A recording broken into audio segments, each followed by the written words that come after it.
The judge, a man named Judge Randall Haines, sat at the front with his robes, looking down with disdain at the black man standing before him. There was something cold about the way Haines looked at Marcus, a look of superiority, as if he knew exactly how the story would end. As if Marcus were already guilty before the trial even started. But Marcus wasn't going to let that happen. He wasn't just going to stand there and be falsely accused. This time, he was going to fight back, and he was going to make the judge regret ever making that assumption. But before we dive in, please let us know where you're watching from. The courtroom was filled with a tense silence as the trial began. Judge Haines's gavel slammed down, and the room fell into an eerie stillness. Marcus stood tall, his eyes locked with the judge's, though Haines clearly had no intention of acknowledging Marcus's presence as anything but a nuisance. The prosecutor, a man named Samuel Blackwell, stood with a smug expression, already prepared to argue his case. Blackwell was known for his unrelenting approach and had long been one of Judge Haines's favorites.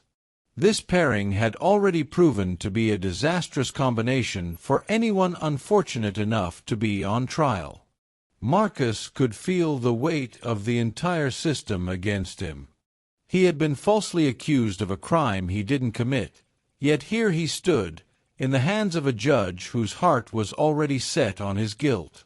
His reputation as a fair judge was nothing but a facade. In reality, Haines had a long history of biased decisions. Marcus had read about it, heard the stories, and now it was his turn to face the monster that had hidden behind a judge's robes for far too long. The charge against him was absurd.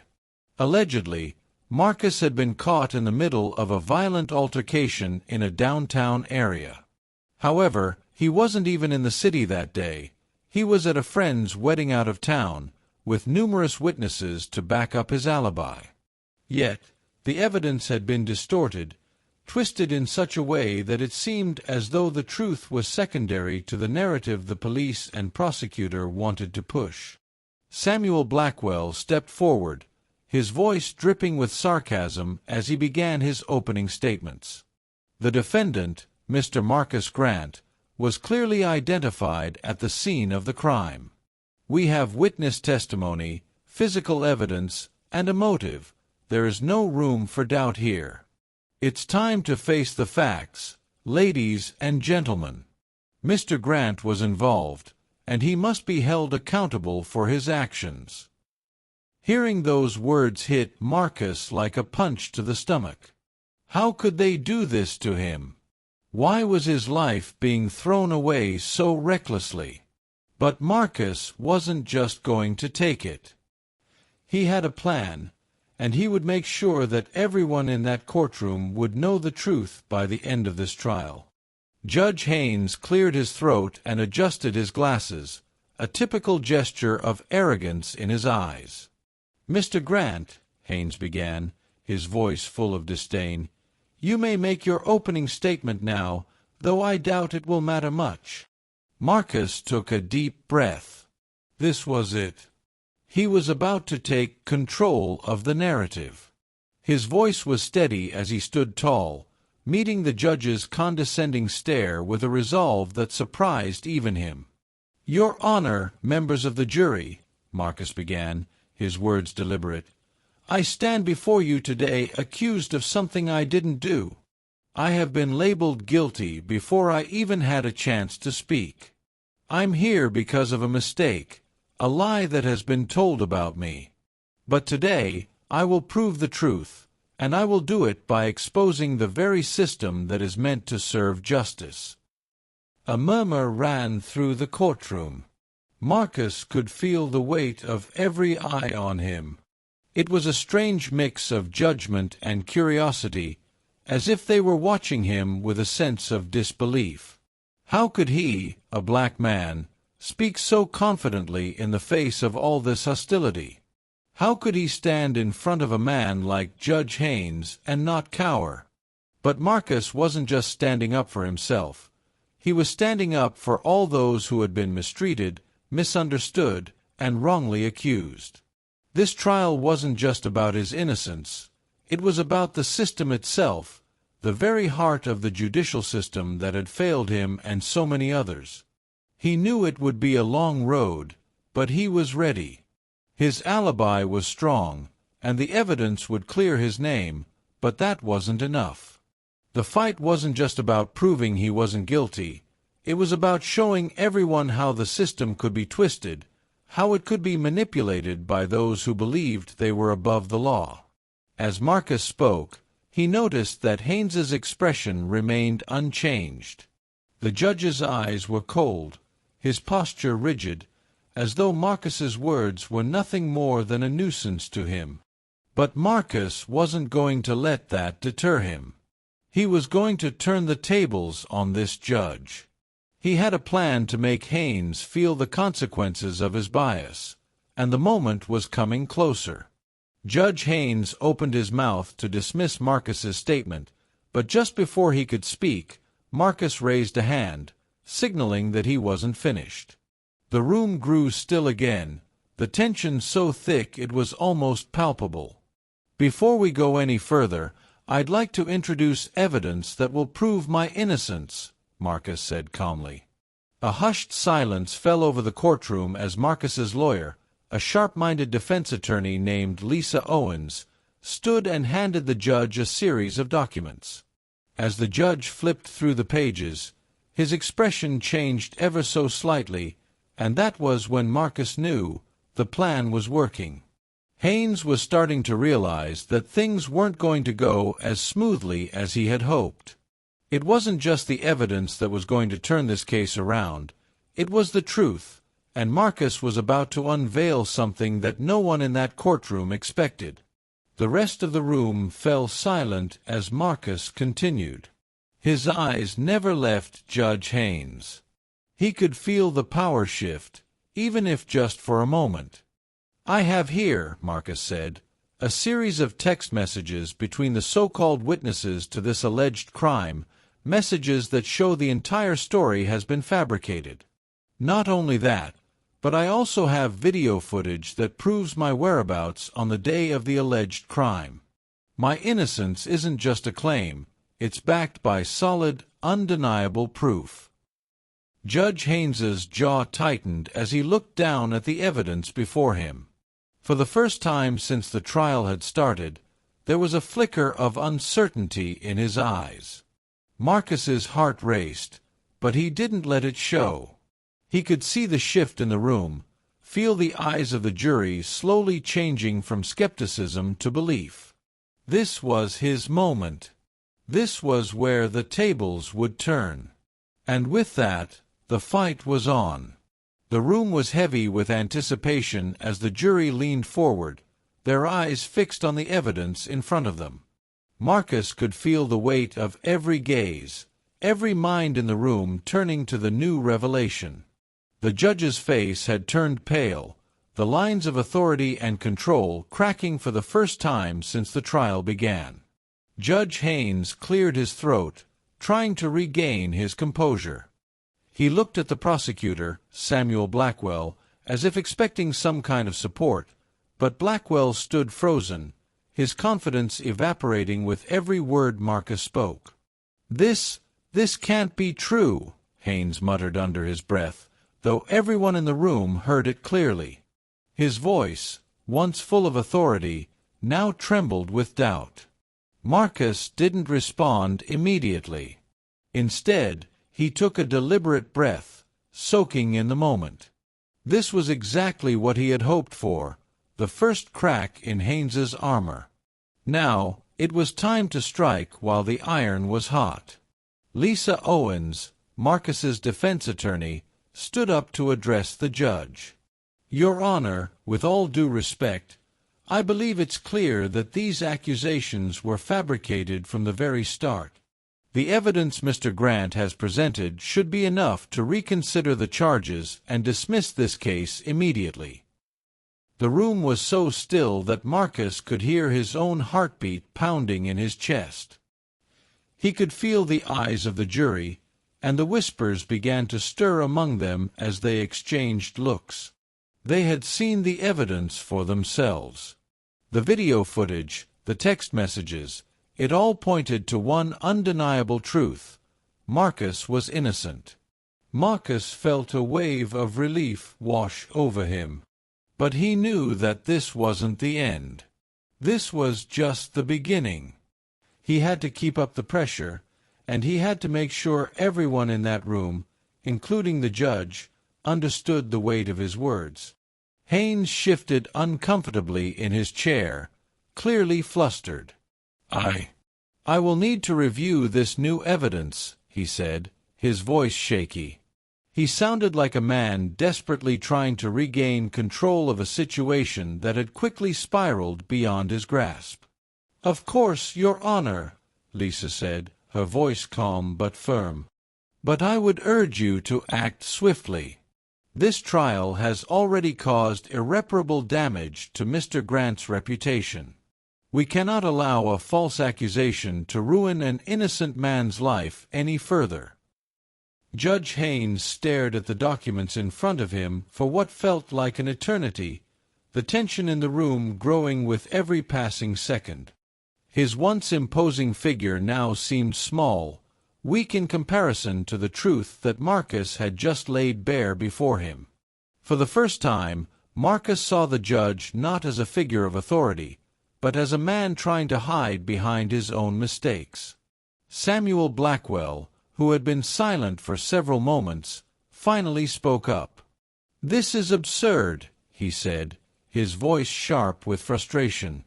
"We've spent hours in this courtroom, building a case based on solid evidence. And now you're suggesting that this man is innocent based on a few text messages and a video? This is a blatant attempt to derail the trial." But Marcus wasn't intimidated. "No, Mr. Blackwell," he said, his voice steady and filled with conviction. "What I'm suggesting is that you and the system you represent have been complicit in the fabrication of my guilt. The only thing that's been derailed here is the truth, and it's time for that to come to light." There was a pause. A long, heavy silence. The jury was no longer on edge. They were listening. They were absorbing what Marcus had just said, and they were seeing the truth for what it was. There was no longer a shred of doubt in their minds. Haines shifted in his seat again, glancing nervously at the prosecutor. I will need time to review the evidence," he said, his voice less certain now. The gavel in his hand trembled slightly, and the authority he once commanded seemed like a distant memory. "Your Honor, with all due respect," Lisa began, "the truth is right in front of you. We can all see it. The evidence is clear, and there is no need for further delays. Marcus Grant is innocent." Marcus's heart swelled with pride as Lisa spoke on his behalf. It was strange how much her confidence seemed to lift his own spirits. He had been carrying the weight of this trial alone for so long, but now, with Lisa at his side, it felt as though he had an entire army behind him. The judge hesitated for a moment, still grappling with the mounting pressure. Then, with a swift motion, he slammed his gavel down. "This court will recess for the day. We will reconvene tomorrow for further review of the evidence," Haines declared, though his voice lacked the firmness it once had. Marcus stood tall, his chest swelling with pride. He had done it. He had shaken the foundation of the courtroom, and it was clear that the tide was turning in his favor. He exchanged a quick look with Lisa, who gave him a nod of approval. As the courtroom began to empty, Marcus felt a rush of relief, but he knew the battle was far from over.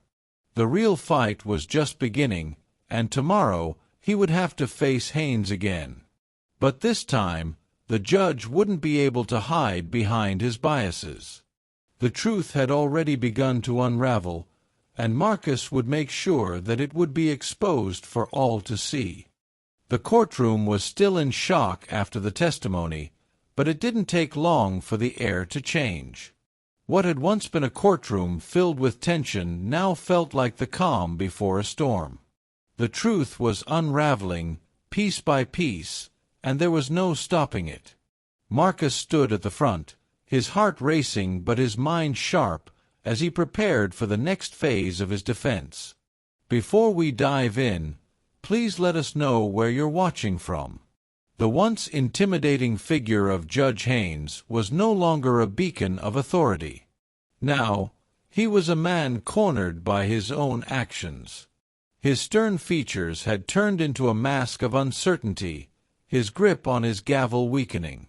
Marcus couldn't help but feel a surge of empowerment. This was the moment he had been waiting for, the moment when the justice system, which had so often worked against him, would finally work for him. Marcus's lawyer, Lisa Owens, was calm as ever, despite the storm raging around them. She had crafted the perfect case, one that had completely dismantled the prosecution's attempt to tie Marcus to a crime he didn't commit. But Lisa knew they couldn't stop here. The judge had been given a chance to right his wrongs, and it was up to her to push him into a corner from which he couldn't escape. "Your Honor," Lisa began, standing before the judge with a quiet strength that commanded attention, "we've shown the jury the truth. But there is one more thing that must be addressed. The people in this room are not just here for Marcus Grant. They're here because they believe in fairness. They believe that the law should apply to everyone equally." Marcus watched Lisa with admiration as she continued. She knew that Haines's biases were not just an isolated incident but part of a larger, systemic issue. They couldn't let him off with a simple apology or a slap on the wrist. No, Haines needed to be held accountable, and Marcus had every intention of seeing that happen. Lisa's voice grew steadier as she spoke, her words cutting through the room like a blade. "And yet, Your Honor, there are those who still question whether people like Marcus deserve equal treatment, whether his life matters as much as others. Today, we're not just seeking justice for him, we're seeking justice for everyone who has ever been wrongly accused, for every person who has been dismissed or belittled because of their skin color." The judge shifted in his seat, trying to remain composed, but the damage had already been done. Every word from Lisa's mouth was a hammer, each one pounding on the fragile pillars that had once held Haines up as an untouchable figure. The jury was no longer looking at the judge with reverence but with doubt. There was no denying it. Haines's credibility was shattered, and there was no coming back from it. "Objection!" Blackwell, the prosecutor, shouted, his voice trembling. "This has nothing to do with the case at hand. We're here to talk about the facts, not some generalized attack on the justice system." But Lisa was unfazed. She held up a hand to silence Blackwell and turned her focus back to the judge. "I'm not attacking the system, Your Honor. I'm asking for you to recognize your responsibility in upholding it. It's not just about guilt or innocence, it's about fairness. And right now, the fairness that we've been promised is nowhere to be found." A murmur rippled through the courtroom. For the first time, people were beginning to see the full picture. It wasn't just that Marcus had been wrongly accused. It was the fact that the system had failed him from the start, that his case was not an isolated incident but a reflection of a much larger problem. Haines's face grew even darker, his hands trembling as he gripped the edge of the desk. It was clear that he was struggling to regain control. But the more he tried to assert his dominance, the more he seemed to lose it. He knew he was being watched, not just by the jury, but by the world. This wasn't just a trial. This was a test of the justice system itself. Lisa took a deep breath, knowing that they were at a crossroads. "Your Honor," she said softly, We are not just asking for Marcus to be freed, we are asking for you to be held accountable for your actions, for your bias, for the harm you've caused to so many people." The courtroom fell silent as everyone waited for the judge's response. Even Blackwell seemed unsure of how to proceed. And then, in a voice barely above a whisper, Judge Haines spoke. I am aware of the allegations against me," Haines began, his voice shaky. "But I do not believe they apply to this case." Lisa's expression remained calm, but her eyes burned with determination. "With all due respect, Your Honor, this isn't about you believing it. This is about what is right. This is about justice. And today, justice means that Marcus Grant is not guilty of these charges." The judge opened his mouth as if to argue, but then he stopped. It was as though a weight had been lifted off his shoulders, and for the first time in what felt like forever, he saw the truth. Marcus wasn't the criminal here. The system was. A low murmur filled the room as the judge hesitated. He knew what he had to do, but he was reluctant. It was clear that he had been so blinded by his own prejudices that it was difficult for him to admit the error of his ways. The reality of the situation was setting in, and the courtroom was watching his every move. Marcus felt a wave of emotion wash over him.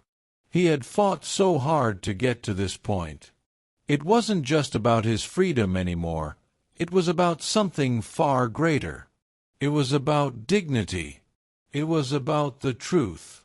And most importantly, it was about ensuring that no one else would ever have to go through the hell he had experienced. With a deep sigh, Judge Haines finally spoke. "I hereby declare the defendant, Marcus Grant, not guilty of all charges." The room exploded into applause, and for the first time, Marcus allowed himself to smile. It wasn't just the end of his trial, it was the beginning of something much larger.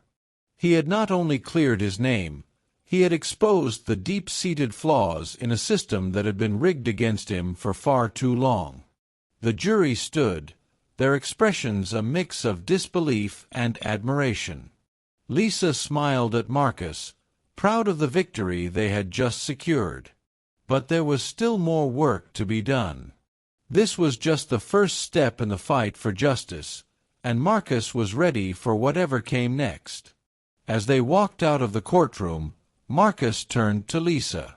"Thank you," he said simply. "I couldn't have done it without you." Lisa nodded, her eyes gleaming with pride. "This is just the beginning. We've got a lot of work ahead of us." The moment Marcus walked out of the courtroom, his life felt like it was in a state of surreal disbelief.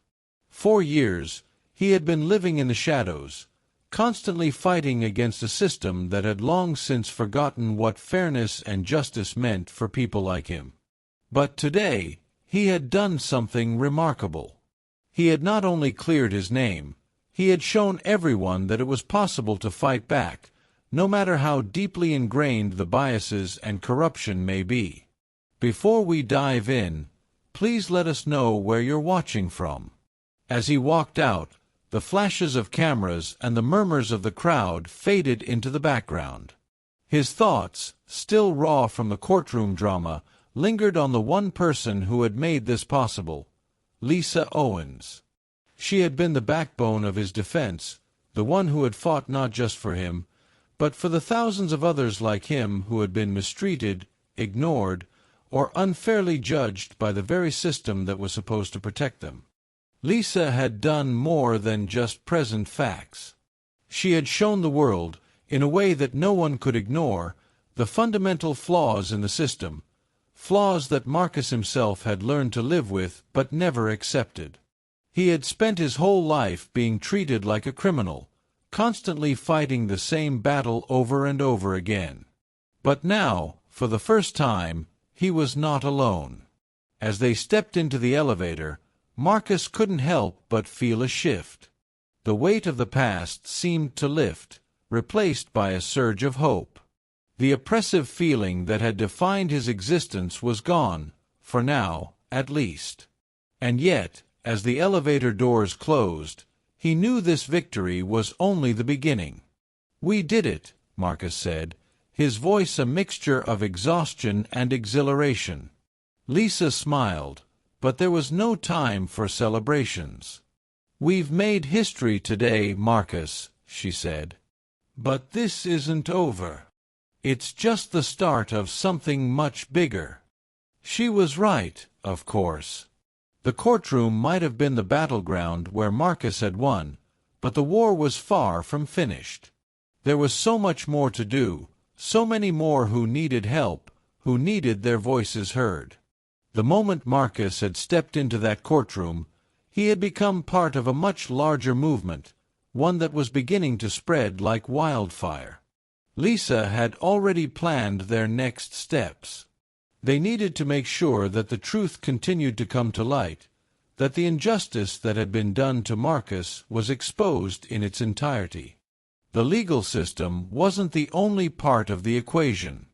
There were societal forces, cultural norms, and centuries of oppression that needed to be dismantled.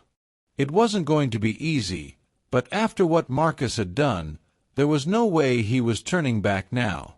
In the weeks that followed, their small victory grew into a larger narrative. Media outlets began to cover Marcus's case more extensively. News stories focused not just on the racial prejudices that had tainted his trial, but on the systemic issues that continued to affect so many others. Lisa had been working behind the scenes, gathering evidence, talking to experts, and pushing for reform in ways that no one had ever expected. She wasn't just Marcus's lawyer anymore. She was now a key player in a much larger fight for racial equality and justice. But even as they pushed forward, there were still challenges ahead. Marcus found himself at the center of a whirlwind of public attention. Some of it was positive, with supporters praising his bravery and resilience. But there were others who resented the changes that were starting to happen. Those who were invested in maintaining the status quo, those who didn't want to confront the harsh realities of systemic racism, began to target him and his family. One evening, as Marcus sat in his apartment looking through the latest news stories about his case, a knock at the door interrupted his thoughts. He opened it to find Lisa standing there, her expression serious but with a hint of determination in her eyes. "We've got a problem," she said. "The backlash has started, and it's worse than we thought." Marcus's stomach tightened. "What do you mean?" "Word is, Judge Haines is trying to fight back," Lisa explained. "He's hired a top attorney, and he's not letting this go quietly. But we've got something on him. We can't let him take the spotlight back. Not now." Marcus leaned back in his chair, his mind racing. He'd known the judge wouldn't go down without a fight. But there was no way Haines was going to undo the work they'd already done. This wasn't just about Marcus anymore. It was about sending a message to the world that the fight for justice was bigger than any one person, any one judge. This was a fight for all those who had been oppressed, silenced, or ignored. Lisa continued. "We've already got the evidence we need to make sure this doesn't go unnoticed. But we need to act fast." Marcus's hands clenched into fists. He wasn't going to let Haines, let alone anyone else, take away what he had earned. He had fought for his innocence, for his dignity, and for the right to be treated fairly. And if that meant going up against the system again, he was ready. The battle was far from over. But now, Marcus was ready to stand at the forefront of the fight. He wasn't just fighting for his own freedom anymore. He was fighting for the freedom of every person who had ever been unfairly judged because of their race, their background, or the color of their skin. As they planned their next steps, Marcus knew one thing for sure: this was his moment. He would not back down, no matter what came next. The road ahead was long, and it would be filled with obstacles. But as he looked out over the city skyline from his apartment window, Marcus saw a future where the fight for equality and justice was possible. A future where, together, they would break the chains of racial injustice for good. Marcus could feel the weight of the past few weeks pressing on him. The tension, the media coverage, and the rapid changes happening all around him were overwhelming at times. But through it all, he had learned something valuable, something he could no longer ignore. Fighting for justice wasn't just about standing in a courtroom. It was about what you did after the gavel fell, what you stood for in the face of adversity. And right now, Marcus wasn't backing down. The next few days were a blur. Lisa had been working tirelessly behind the scenes, making sure they were prepared for the next round of the battle. She had known that exposing Judge Haines wasn't just a win for Marcus. It was a win for everyone who had been systematically oppressed by people like him.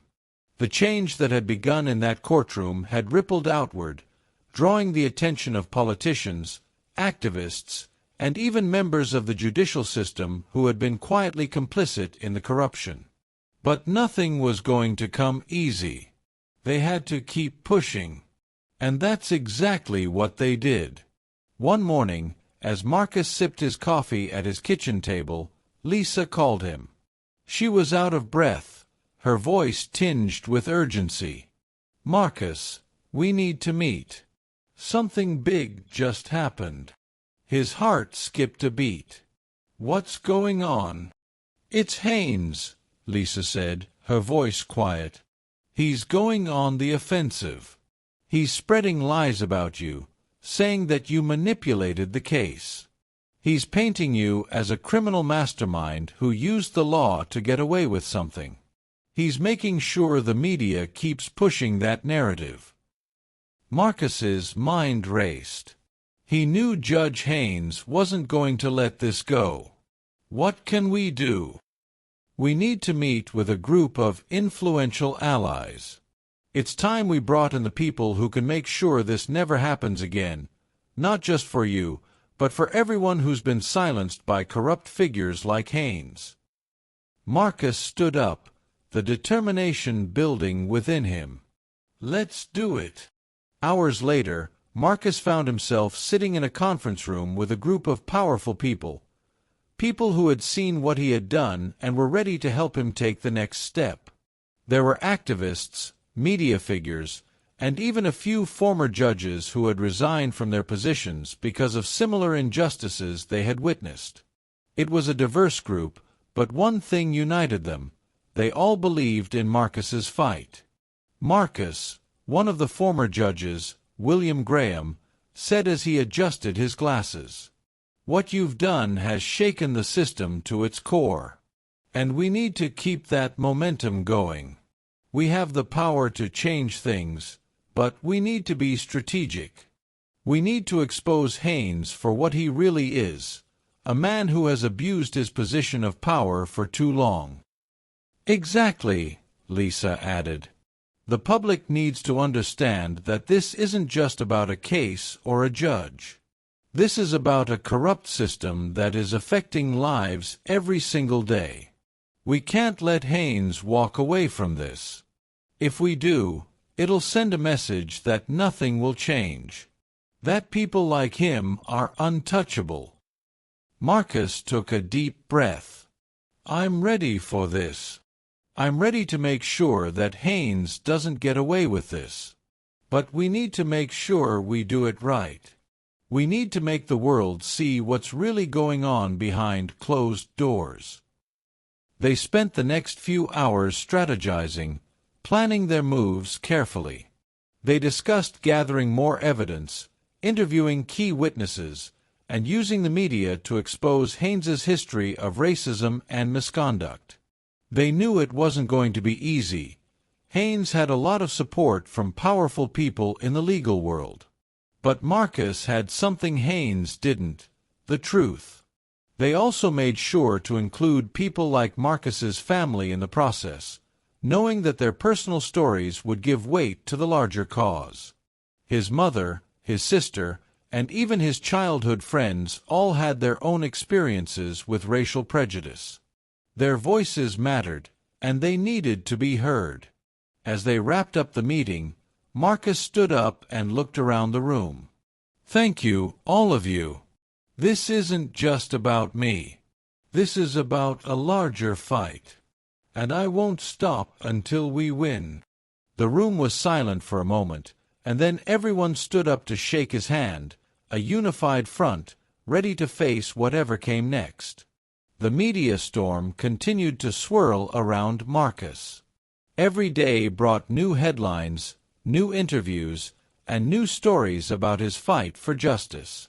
But despite the overwhelming attention, Marcus stayed grounded. He knew what mattered now was not the public spotlight, but the quiet work behind the scenes, the groundwork that would bring about real change. And that change was coming. Meanwhile, in the dark corners of the courthouse, Judge Haines was seething. The walls of his office felt like they were closing in as he paced back and forth. The attacks from the media, the scrutiny, the pressure. He had never faced anything like this in his career. The system had always been his ally. He had always been able to make decisions without fear of repercussions. But now, Marcus was a threat, a living, breathing symbol of everything Haines had tried to ignore. Haines knew he couldn't let this go on. He had to fight back, and he had to do it fast. But in his desperation, he made a fatal mistake. He underestimated Marcus's resolve. He underestimated the power of truth. And he underestimated the relentless nature of people who had been oppressed for far too long. Marcus sat quietly in his apartment, watching the news, his fingers wrapped around a cold glass of water. The countdown had begun. The world was waiting to see how this would play out. And he wasn't about to let them down. Tomorrow was going to be another battle. But he had come this far, and there was no turning back now. The following morning, the phone rang just as Marcus was finishing breakfast. It was Lisa, and he could tell from the urgency in her voice that something had shifted. "Marcus, I need you at the courthouse." The situation just escalated. Marcus's stomach churned. He had a feeling this was coming. Haines wasn't the type to let things go quietly, but hearing that it had escalated made his blood run cold. He grabbed his coat and was out the door within seconds, making his way to the courthouse with a sense of dread settling over him. When he arrived, the atmosphere was charged. News crews lined the steps of the courthouse, their cameras trained on the entrance, waiting for the next big development. The usual hum of lawyers, clients, and courthouse workers felt different today. It was as if the building itself had become a battlefield, with both sides gearing up for a fight that would shake the foundations of the justice system. Lisa was waiting for him by the main doors, her expression grim. "What's going on?" Marcus asked, his eyes scanning the crowd. "Haines is calling in his allies," Lisa said, lowering her voice. "He's trying to turn the tables, making claims that you and your team are orchestrating a media circus. He's playing the victim now, trying to paint you as the villain." Marcus's fists clenched at his sides. "He's trying to spin this as if I'm the one abusing the system?" "It's worse," Lisa continued. "He's demanding a retrial, claiming that he was under duress during the initial proceedings. And he's calling on his old friends in high places to back him up. He's trying to pull out all the stops to keep his seat. Marcus felt the weight of those words. Haines wasn't just fighting to save his reputation. He was fighting to protect his career, his power. And he had no intention of going down without a brutal fight. "Let's go inside," Marcus said, his voice determined. "We're not backing down now." Inside the courtroom, things were tense. The judge's bench felt like a throne to Judge Haines, his gavel raised in a constant reminder of his authority. He sat there now, his posture rigid, his jaw clenched. The prosecution team, sensing the gravity of the situation, had their eyes trained on the defense, prepared for any move Haines made. The court was in session, and the atmosphere was heavy. But as soon as Marcus and Lisa entered, every eye in the room turned toward them. They had become symbols of something greater than just a single case, of a larger fight for justice, equality, and the dismantling of corruption within the system. Marcus's gaze shifted to Judge Haines. The man was sitting tall, attempting to maintain control, but there was a flicker of something else in his eyes. Fear, anger, maybe a mix of both. He had underestimated Marcus, and now the truth was pushing back harder than he could handle. Haines tried to maintain his composure as he called the court to order, his voice carrying the weight of his authority. "We are here to address the motions brought forth by the defense," he announced, his voice grating with forced professionalism. "This court will determine whether a retrial is warranted." But Marcus wasn't about to let Haines dictate the flow of the proceedings anymore. As the room fell into silence, he stood up and took a deep breath. The media was watching. The public was waiting. This was his moment, and he wasn't going to let it slip by. "We're here today because of the truth," Marcus's voice rang out through the courtroom, his words deliberate and steady. "I was falsely accused. I was the one targeted by a system that has failed so many people before me. And now I stand here, not just to clear my name, but to hold this system accountable." He turned to face the judge, his eyes locked onto Haines's. "Judge Haines, you've been a part of this corrupt system for far too long. You've made decisions that have affected the lives of innocent people, and you've never been held accountable. But that ends today." Gasps echoed around the courtroom. Even the defense seemed taken aback by Marcus's boldness. Haines's face reddened. "You dare accuse me of corruption," he spat, his voice cracking with indignation. "You think you can come into my courtroom and lecture me about justice?" "I'm not lecturing," Marcus said, his tone unwavering. "I'm demanding change. I'm calling for accountability." As the room buzzed with whispers, Marcus's words cut through the noise. He wasn't just challenging Haines's authority. He was challenging the entire structure of a broken system. The media began to pick up on the tension, cameras flashing as they caught every word, every reaction. The pressure was mounting on Haines. The defense attorney, realizing that the tide was turning, stood up in a futile attempt to control the situation. "Objection, Your Honor. This line of questioning is irrelevant." Judge Haines, visibly shaken, glared at Marcus. But he was trapped. He had no way out. The truth was too loud now, and no amount of power or manipulation could silence it. "I'll allow it," Haines finally muttered, his voice devoid of conviction. Marcus knew the battle was far from over, but this moment was important.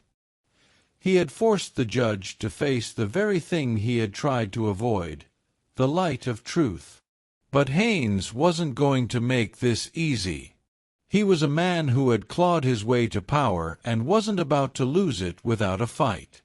Marcus turned back to the courtroom, his mind racing. He had allies, people who had been following the case, who believed in what he was doing. The media was his weapon now. The eyes of the world were on this moment, and he wasn't going to let it slip by. He was about to turn the tables on Haines in a way that would not only affect this case, but would resonate across the entire justice system. As the trial continued, Marcus's allies moved quickly. Lisa had made sure that the right people were in the right places, and one by one, key figures from his past began to step forward, offering their testimony. They spoke of Haines's history of racial bias, of the cases he had mishandled, and of the lives he had ruined in his pursuit of power. The courtroom was packed, the energy thick with anticipation.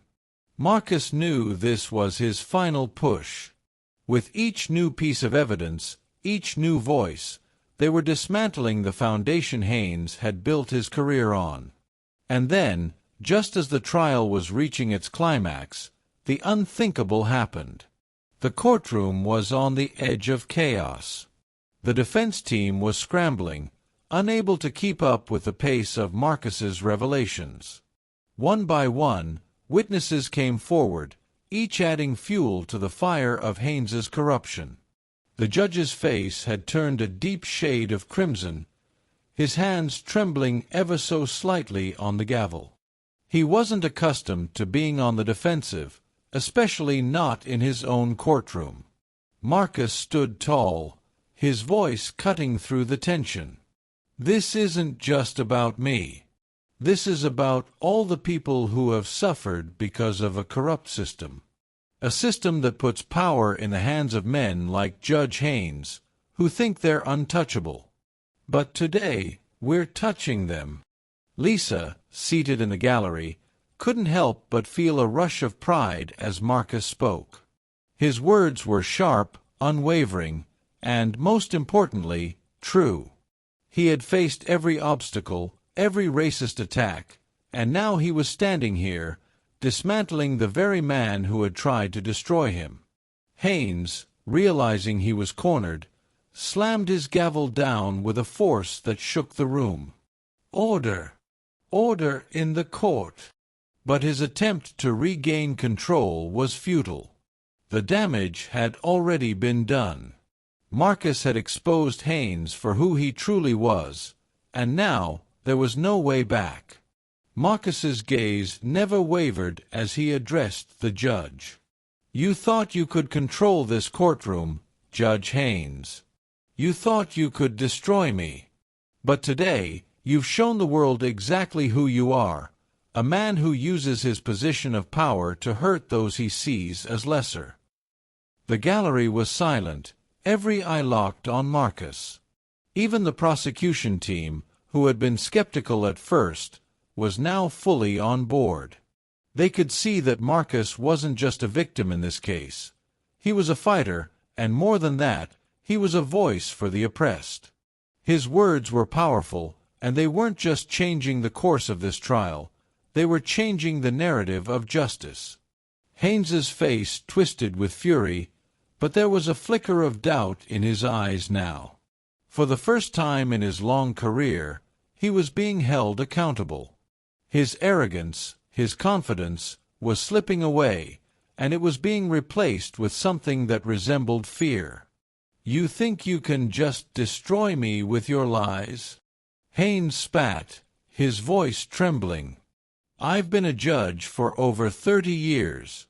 You think a few words from you will change anything?" Marcus didn't flinch. "It's not just words, Haines. It's truth. The truth is louder than any gavel you can pound. And right now, the truth is speaking for me." The silence in the courtroom was deafening. Haines had nothing left to say.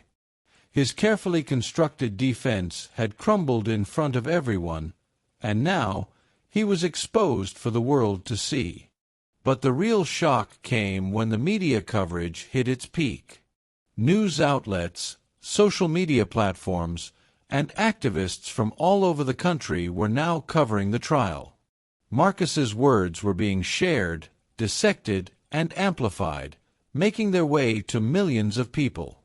It wasn't just a courtroom drama anymore. It was a movement. People were rallying behind Marcus, not because of his race, but because of the righteousness of his fight. They were rallying behind him because he had stood up, not just for himself, but for every person who had ever been unjustly targeted or persecuted by a system designed to keep them down. As the trial continued, the tides were shifting in Marcus's favor. More witnesses came forward, telling their stories of bias, mistreatment, and corruption under Haines's watch. One after another, the pieces of the puzzle fell into place, revealing the depth of Haines's misconduct. His reputation as a respected judge was slowly being dismantled, brick by brick. But it wasn't just Marcus's efforts that were making the difference. The power of collective action was on full display. People who had once been silent were now finding their voices, emboldened by Marcus's bravery. They were no longer afraid to speak out against the injustice they had long endured. The media coverage was relentless. Stories of Haines's actions spread like wildfire. There were calls for investigations into his past rulings, demands for accountability, and even protests outside the courthouse. People were rallying not just for Marcus, but for everyone who had ever been affected by the racist systems within the judicial system. Marcus, though focused on the case, couldn't help but feel a sense of awe at the groundswell of support. It was as if the entire country was watching, and they were all rooting for him. But despite the mounting pressure, Haines continued to fight back. He wasn't ready to give up yet. In a last-ditch effort, he called for a recess and left the bench, presumably to consult with his legal team. The break, however, was short-lived. When Haines returned to the courtroom, his expression had shifted. He no longer held the air of superiority he once did. There was a sense of desperation now in his eyes, and his voice was shaky when he called the court to order. "I've reviewed the evidence presented," Haines said, his words strained, "and I'm afraid I must recuse myself from this case." The courtroom fell into stunned silence. For the first time, Judge Haines was doing something that was completely out of character. He was stepping down. It wasn't an apology. It wasn't even an admission of guilt. But it was a clear acknowledgment that he no longer had the power to control the outcome. Marcus, however, wasn't about to let Haines off the hook so easily. "You may have stepped down, Judge Haines," Marcus began, his voice firm, "but that doesn't erase the damage you've caused. It doesn't take away the lives you've ruined. It doesn't undo the years of injustice you've allowed to go unchecked." Marcus's words echoed in the courtroom, and even the new judge, who had taken over the case, couldn't help but nod in agreement. The tension in the room was palpable, and for the first time it felt as if justice was within reach. The courtroom had grown eerily quiet, the weight of the moment pressing down on everyone. Judge Haines had stepped down, but his actions, or lack thereof, were far from forgotten. The new judge, a woman named Judge Miranda Hayes, took her place behind the bench, her demeanor calm but stern. She knew the gravity of what had unfolded and the responsibility that now rested on her shoulders. The murmurs in the gallery slowly died down as Judge Hayes addressed the court. "The defendant, Marcus Williams, has presented compelling evidence, and I believe this case deserves to be seen through to the end. We will continue. Mr. Williams, you have the floor." Marcus stood tall, his confidence unwavering. He had come this far, and he wasn't about to stop now. He had spent years of his life under the weight of an unjust system, and today that system was finally cracking under the pressure of truth. As he began to speak, It was clear that he had a different kind of power now. He wasn't just a man fighting for justice. He was a symbol, a living testament to the resilience of those who had been overlooked, dismissed, and crushed by the weight of prejudice. Marcus's voice echoed in the courtroom as he spoke. For too long, the system has been designed to protect those in power while crushing those who speak out. But today we change that. Today we stand for truth. We stand for fairness. And we stand for everyone who has ever been denied the justice they deserve. His words weren't just for the jury or the people in the courtroom. They were for the millions of people who had been watching this trial unfold from the outside. His words, once a whisper in the darkness, had now become a roar. People were listening, and for the first time, they were beginning to understand the full weight of the injustice that had been done to him. Judge Haines watched Marcus carefully, her expression unreadable. She wasn't about to let the emotional weight of the case cloud her judgment, but there was a certain respect she couldn't deny. Marcus wasn't just telling his story. He was telling the story of an entire community.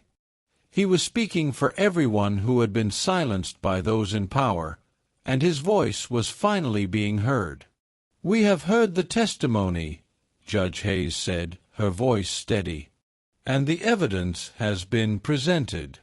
It is clear that Judge Haynes's actions were not only biased but unlawful. Mr. Williams, you have made an undeniable case."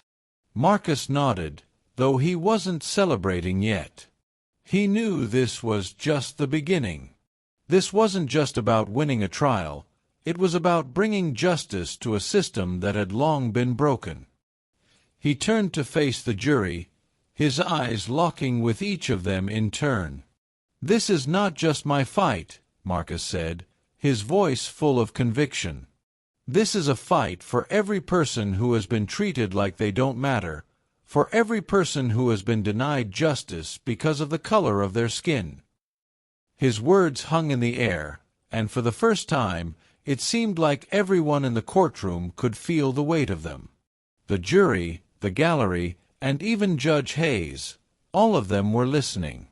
And for the first time, Marcus felt like his voice wasn't just bouncing off the walls. It was sinking in. It was making a difference. The room was still, the silence almost deafening, as Marcus waited for a response. But no one spoke immediately. It was as if they were all taking a collective breath, processing what had just been said.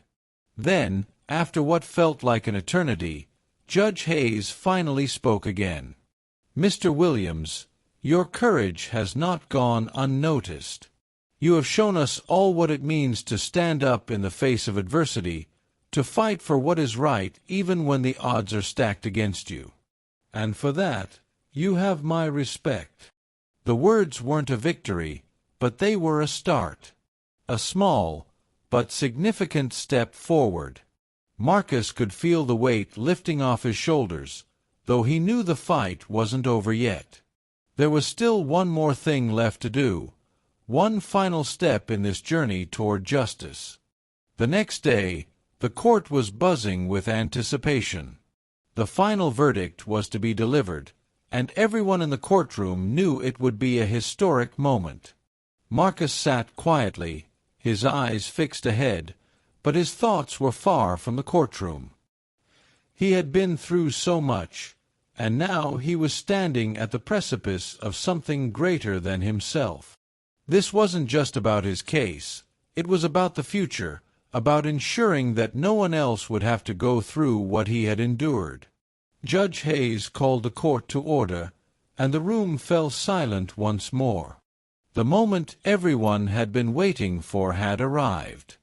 After careful consideration of all the evidence and testimony presented in this case, Judge Haines began, her voice firm and unwavering, "I hereby declare that the actions of Judge Haines were unlawful, prejudiced, and a clear violation of the principles of justice. I find in favor of the defendant, Marcus Williams." The words echoed in the courtroom, and for a moment it felt like time had stopped. Marcus sat still, unable to fully process what he had just heard. He had won. The corrupt judge had been held accountable, and the truth had finally prevailed. The crowd in the gallery erupted into applause, and for the first time in what seemed like forever, Marcus felt a sense of relief. He had done it. He had stood tall, fought back, and turned the tables on the very system that had tried to destroy him. But the victory wasn't just his.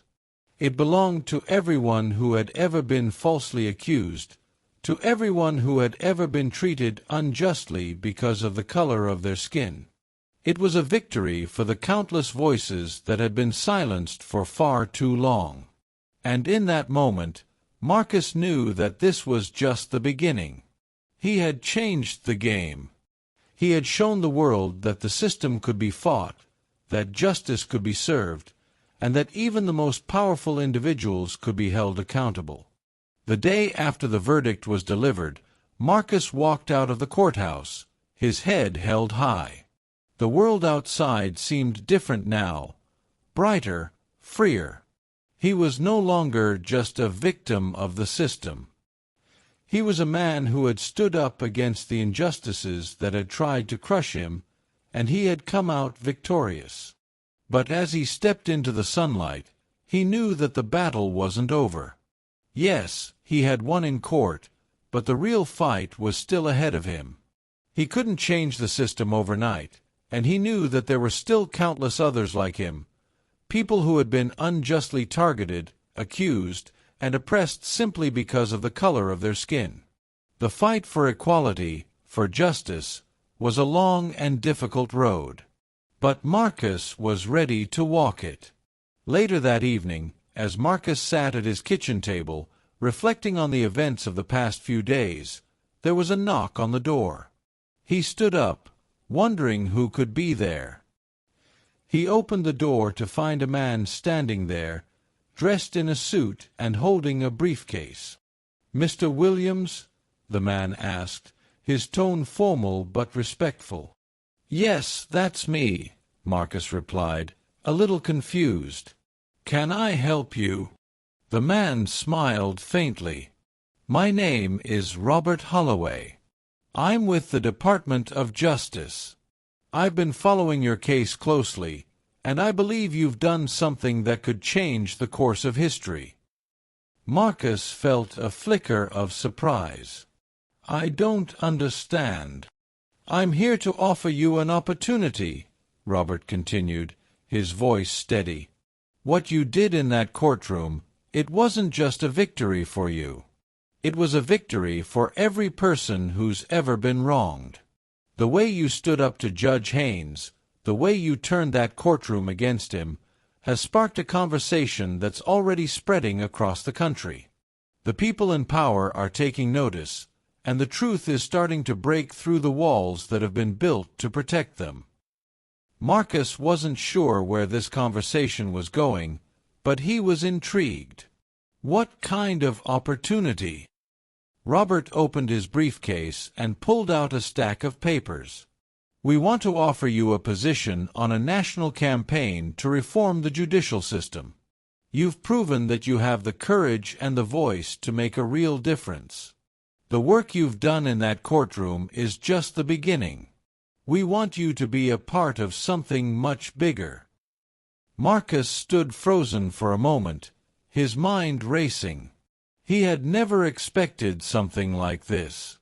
He had fought for justice for himself, but now it seemed like he had a chance to fight for everyone who had ever been wronged by the system. "I don't know," Marcus said, feeling overwhelmed. "This is all happening so fast." "I understand," Robert said, nodding. "But think about it. You have the opportunity to lead, to bring real change to a system that has been broken for far too long. You've already proven that you're willing to stand up for what's right. This could be your chance to make a lasting impact." Marcus took a deep breath, looking out the window at the city below. His thoughts were scattered, but one thing was clear: he couldn't let this opportunity slip by. He had already done the unthinkable. He had taken down a racist judge and turned the courtroom into a platform for justice. Now, he had the chance to do something even bigger. He turned back to Robert. "All right, I'm in. But I'm not doing this just for me. I'm doing it for everyone who has been silenced, everyone who has been oppressed. This isn't just about one man. It's about changing everything." Robert smiled, his expression proud. "I knew you'd say that. Welcome aboard, Mr. Williams." The next few weeks were a whirlwind for Marcus. He worked closely with Robert and a team of legal experts and activists, strategizing ways to bring about meaningful reform in the justice system. They planned rallies, public speeches, and meetings with key figures in the political and legal communities. Marcus was becoming a symbol of hope and change, a voice for those who had been silenced for too long. As the campaign gained momentum, Marcus found himself traveling across the country, speaking at rallies and events, meeting with people who had been affected by the same injustices he had faced. He heard stories of wrongful convictions, of lives destroyed by biased judges, of families torn apart by a broken system. And with each story, his resolve grew stronger. He knew he couldn't stop now. He had to keep going, for all the people who needed a voice. One evening, as Marcus was preparing for another speech, he received a phone call. It was from Judge Hayes. "Mr. Williams, I hope I'm not interrupting," she said, her voice calm but urgent. "I wanted to personally congratulate you on everything you've achieved so far. I've been following your campaign, and I'm proud of the work you're doing." Marcus felt a surge of gratitude. "Thank you, Judge Hayes. Your support means the world to me." "I just wanted to tell you that you're not alone in this fight," she continued. "There are people in the legal community who are starting to see things differently. The work you've done has inspired a lot of us, and I believe real change is coming." Marcus paused for a moment, taking in her words. "I never thought I'd hear that from someone in the system." Judge Hayes chuckled softly. "It's easy to get jaded when you've been a part of something for so long. But what you've done, it's opened my eyes. You're showing us all that things can be different. I just wanted you to know that there are people who are backing you." "That's what keeps me going," Marcus said, his voice full of conviction. "I'm not doing this alone. There are so many of us who want change. It's time for the system to be held accountable." The rest of that year was a blur of rallies, meetings, and speeches. Marcus's campaign gained national attention, and the movement for justice was spreading like wildfire. The impact of his victory in the courtroom had rippled far beyond that one case. People were waking up to the reality of a broken system, and they were ready to fight for something better. Then, one day, Marcus received a letter that would change everything. It was an official letter from the Department of Justice. After much deliberation and consideration, they had decided to offer Marcus a position as a national advocate for judicial reform. It was a role that would give him the platform to push for real change, to work with lawmakers, legal professionals, and activists to create a system that was truly fair for everyone. The letter ended with the words, "We believe that you are the future of justice in America." Marcus stared at the letter for what felt like hours. It was everything he had worked for, and more. He wasn't just a man who had been wronged anymore. He was a leader, a voice for the voiceless, and a symbol of the change that was coming. He smiled, feeling a sense of peace he had never known before. The road had been long, filled with struggle, pain, and injustice, but in the end, Marcus had become something far greater than a victim. He had become a force for justice, a reminder that the fight for what's right was worth every sacrifice. As Marcus prepared to take the stage for the final rally of his campaign, the energy in the room was palpable. His supporters filled the auditorium, waiting for him to speak. The movement he had started was no longer just his fight.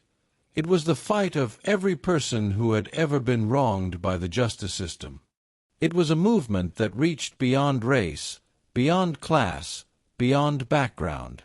It was a movement for everyone who believed in equality, fairness, and justice for all. Marcus stood behind the podium, his heart racing as he looked out at the sea of faces. These were people who had believed in him, people who had fought alongside him, and people who had been inspired by his journey. They were all here because they knew that change was possible, and that they had the power to make it happen. He took a deep breath and began to speak, his voice steady but filled with passion. "Today is a momentous day," Marcus began, his words echoing through the microphone. "Today, we stand here not as individuals, but as a united force. A force that will no longer tolerate injustice. A force that will no longer be silenced. A force that will demand the change we deserve." The crowd erupted into applause, and Marcus paused, letting the moment sink in. This was the culmination of everything he had worked for, the rallying cry of a nation ready to fight for its future. For too long, we have been told that the system is broken, but that it cannot be fixed. For too long, we have been told that change is impossible. But look at us now. We have shown the world that change is not only possible, it is inevitable. We have shown the world that the power of the people is greater than the power of those who seek to oppress us. Another wave of applause filled the auditorium, and Marcus's heart swelled with pride. This wasn't just about him anymore. This was about every person who had ever suffered under the weight of a corrupt system. This was about all of them, together, demanding justice. He continued, his words growing more passionate with each sentence. "We are not the victims. We are not the criminals. We are not the ones who should be silenced. We are the ones who will rise. We are the ones who will fight for what is right. And we are the ones who will see justice prevail." Marcus's eyes swept across the room, and he saw faces filled with hope, determination, and the fire of a revolution. These were the people who would carry this movement forward. These were the people who would push for the changes that would reshape the future of this country. And then, as if by fate, his phone buzzed in his pocket. He ignored it for the moment, focusing on his speech, but as the final words of his rally drew near, he pulled it out to check. It was a message from Robert Holloway, the man who had introduced him to the national campaign. "Marcus, you've done it. We've reached the tipping point. Your work has changed the national conversation. We've already secured the support of several key lawmakers. The bill to reform the judicial system is already being drafted. The first step in making this a reality is coming sooner than you think." Marcus read the message and felt a surge of emotion. He had done it. This was no longer just a dream. It was becoming a reality. He turned his phone off and looked back out at the crowd. The energy in the room was electric, full of life, full of passion. He had ignited something bigger than himself. And now, there was no stopping it. "This is just the beginning," Marcus said into the microphone, his voice filled with emotion. "The work that we've done together, the work that you've all done, has made a real difference. But we're not done yet. This is only the start of the fight. Together, we will change the system. Together, We will ensure that no one is ever again falsely accused, wrongly convicted, or denied their rights. We will fight, and we will win." The crowd erupted into cheers, their voices rising in a collective roar that shook the walls of the auditorium. Marcus stepped away from the podium, his heart racing. He had no idea what the future held, but one thing was clear: he would never stop fighting for justice. As the rally came to a close, Marcus stood outside, soaking in the applause and the cheers. He had done it. The campaign had been a success. The bill was on its way to the Senate, and people across the country were starting to listen. This wasn't just his victory, it was a victory for every person who had ever suffered injustice.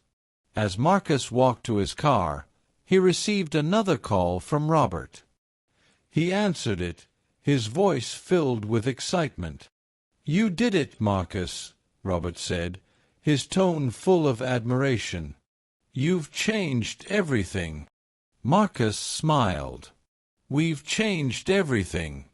This is just the beginning." The fight for justice wasn't over. But Marcus knew one thing for sure: he was no longer alone. He had a nation of people standing behind him, ready to fight for a future where justice was no longer a privilege for the few, but a right for all.